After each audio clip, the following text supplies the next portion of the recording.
Greetings again, everyone. See, Lolly, you're here! I got the ceremonial sword from the chief. It has a certain power that's needed in situations like this. You haven't forgotten what we're doing today, right? Of course not! We're gonna wake Leela up, and then ask him just what the heck he was playing at. And I've prepared the rest of the tools for the ceremony per Granny's instructions. We've dotted all our I's and crossed all our T's, so today should go off without a hitch. Good work, kiddo. Then without further ado, let's get started.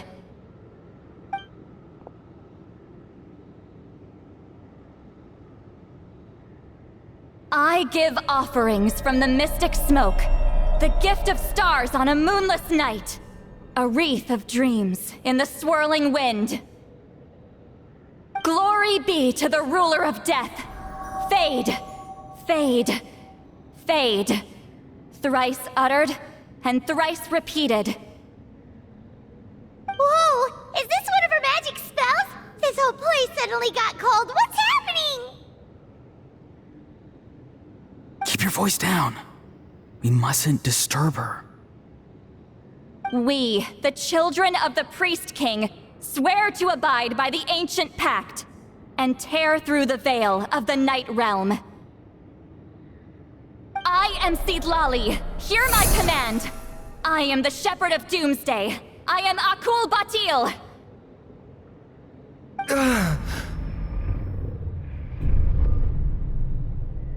Oh, look! Leela's spirit is back. It's coming towards his body. I shall pierce the cloak of night with flintstone and banish all souls that do not belong to the land of the dead. Leela, obey my command and return to the land where the sun shines. Return to your own path. Did it work?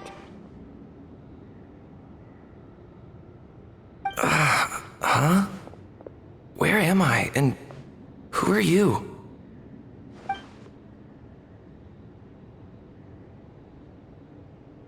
Whoa! Granny Eatsley! I mean, High Priestess Seedlali! Please have mercy! Oh, guilty conscience, huh? So, you know full well what you've done. Do you have any idea how close you were to never making it back? Or maybe you thought life would be more fun as an inanimate object. I'm sorry, I messed up, and I'll face the consequences. Oh, you sure about that? Then say goodbye to your parents. Tell them this. Goodbye, Mom and Dad. I've realized I enjoy life as an empty shell so much that I've decided to get Granny Eatsley to turn me into a stone statue, so I can stand guard over her house for the next 100 years. No, please! Please don't, I'm begging you. I'll never do this again, I promise. Thank you, High Priestess Seedlali. Thank you for rescuing me. Don't thank me. Thank my grandson. If he hadn't sensed something was amiss, I wouldn't have bothered getting involved. You're more than welcome, Leela. And don't mind Granny. She's all bark and no bite. We're just glad that you're okay. Besides, someone tricked you into doing this, didn't they? That Kokju guy. He's the real culprit here. No, Mr. Kokuchu had nothing to do with it. It was all my doing. Huh? Well, I mean, he suggested the method of using a powerful spirit relic as a medium, but it was my decision to go through with it. I wasn't coerced or anything. I'm sorry. I'm the one to blame. The brainwashing is strong with this one. So did Kokuchu provide the relic? He did. He said it was a treasure related to the Mare Javari. Right, so that proves it. He was using you. He coaxed you into doing the clairvoyance for him. But I'm a spirit duffer who can't cast a single spell. What use would I be to him? Guys like me couldn't sense a spirit even if we spent the rest of our lives sitting and meditating. But Mr. Kokuchu said that if I brute force the spell and immerse myself in a spiritually rich substance, I might be able to catch a glimpse of one. It seems like my only option. Still, brute forcing a spell when you're a spirit duffer is like forcing yourself to run a marathon without any legs. If it wasn't for Citlali, you'd have been lost forever. I know, I'm sorry. It's just... everyone in this tribe is so amazingly talented, and then there's me. I just didn't want to be the odd one out anymore. I totally understand how you feel, Leela. Some seeds effortlessly grow into beautiful cabbages, while others struggle with all their might and never even sprout. Who knows why this is the way things are? Maybe that's just life. Life is full of things we can't change. I know saying this doesn't change anything either, but I hope it makes you feel a little better. Let's pause this discussion for now. We need to get you to Matla's for a checkup.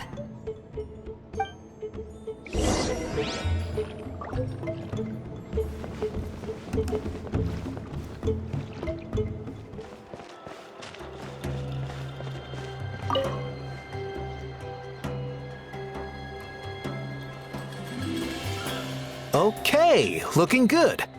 Seems like this guy got off lightly. Just make sure he eats when you get back. Phew, he must be starving. That's a relief. I've heard of cases where people's bodies started necrotizing after they spent too long meditating. What a horrifying thought! Anyway, Leela, even though we didn't know each other before all this, I'm still really glad that you're okay now. Well, maybe you don't know me, but I've heard all about you. The same goes for High Priestess Citlali, the Traveler, and Paimon. I've heard all the stories. Huh? Even us? This might sound corny, but you're exactly the kind of people I've always dreamed of becoming. But it's clear to me now. That was just wishful thinking. Honestly, why'd I have to be born a spirit duffer? Nah, it's alright, really. I'm used to being useless by now. Thank you all for saving me. Auroron, I think you're right. It's just a fact of life. I promise I won't take another risk like this in the future. I've brought you more than enough trouble already. Aw, Leela. It's okay. There's no need to comfort me.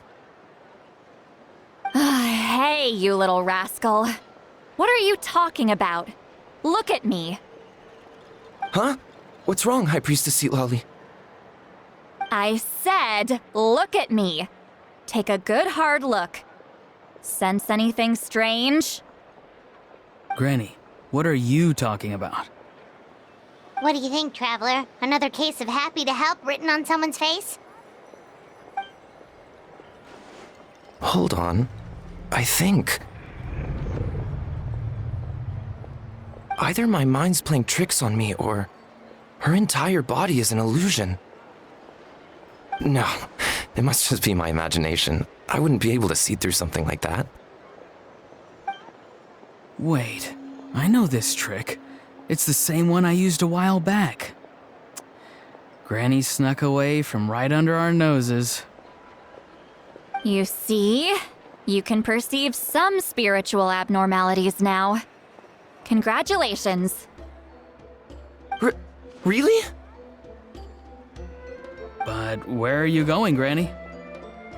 Where do you think? I'm going fishing, you dummy. Someone triggered the trap I set in the cave. Looks like our friend Kokuchu took the bait. What? Sorry, can't talk now. You'll find me in the cave.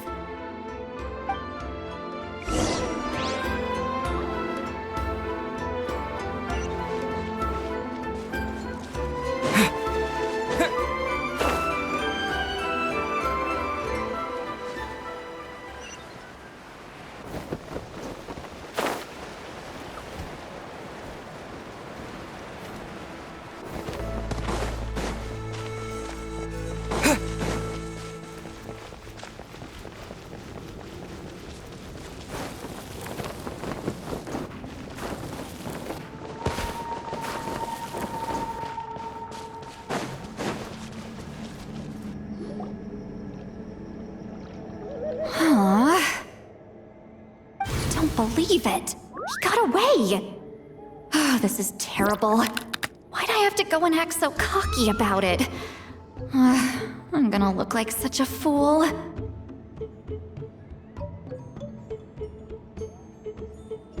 This Kokochu must be a real escape artist or something.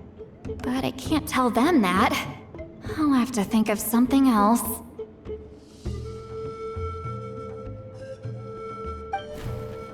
St. Lolly, did you get him? Given that she's the only person here, I'm guessing no. I thought I'd let him go, for now. But I left a mark on him, so if he comes around here again, I'll be able to track his every move. Oh, so Granny had only pretended to leave the cave, when in fact she'd set up a whole trap for him and was lying in wait.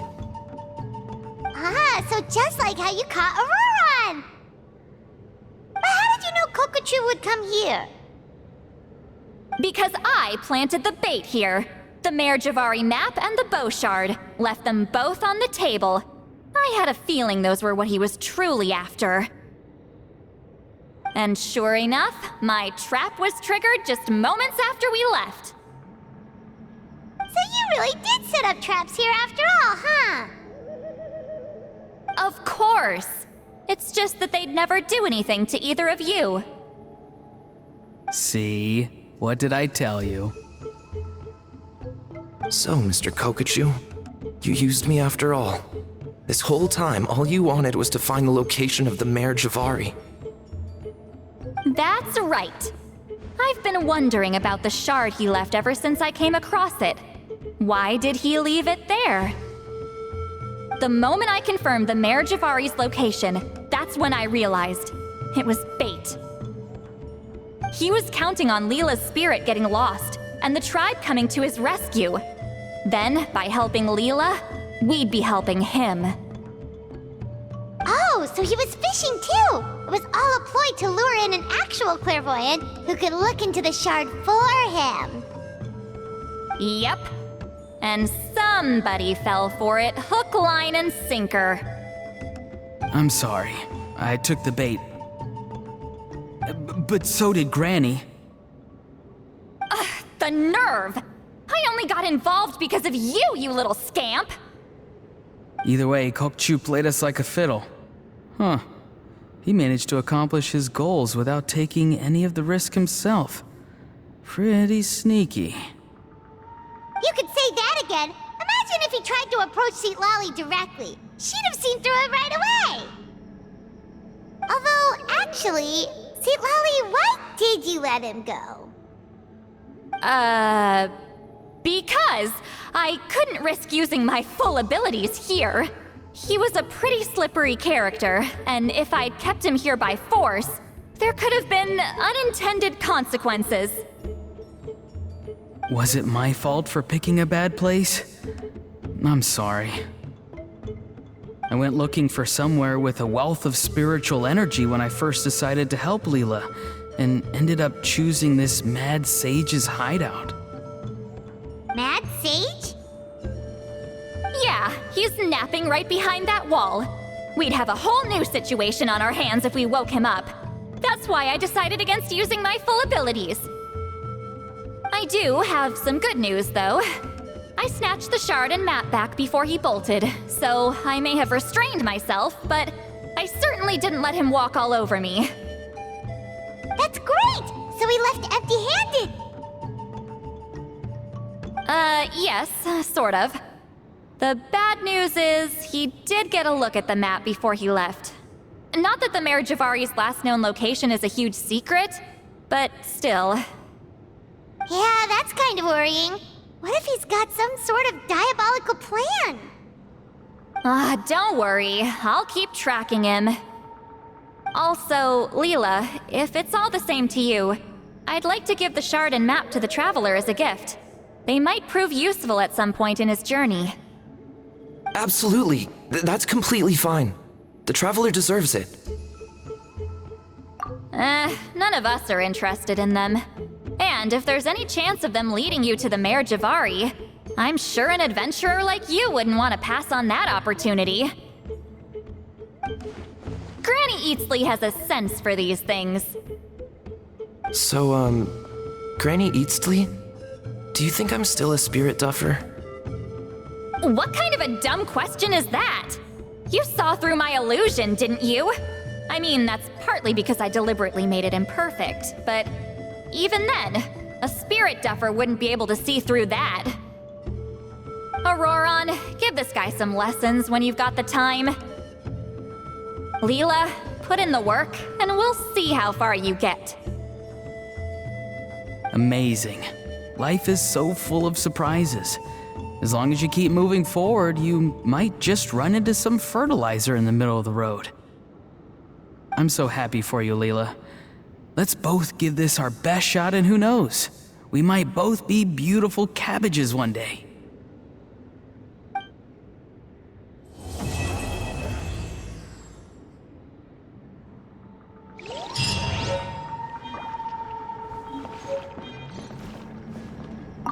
Thank you for everything.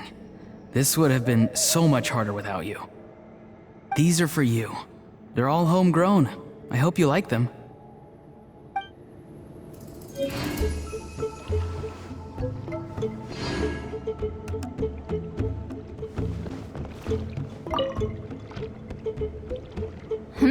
You all right? I have to return the ceremonial sword to the chief shortly, but I'll leave everything else in the camp as is for now. Feel free to make use of it. Huh? Huh?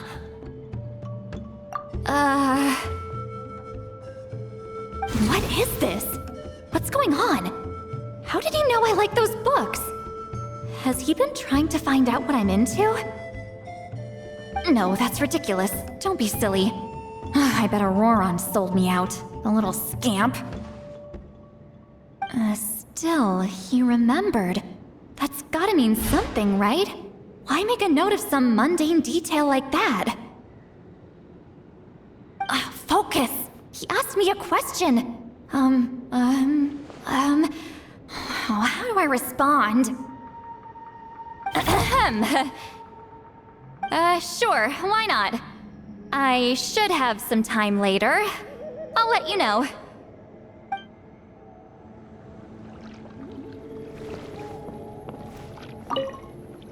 I'm gonna apply myself hard and learn everything I can from Auroron.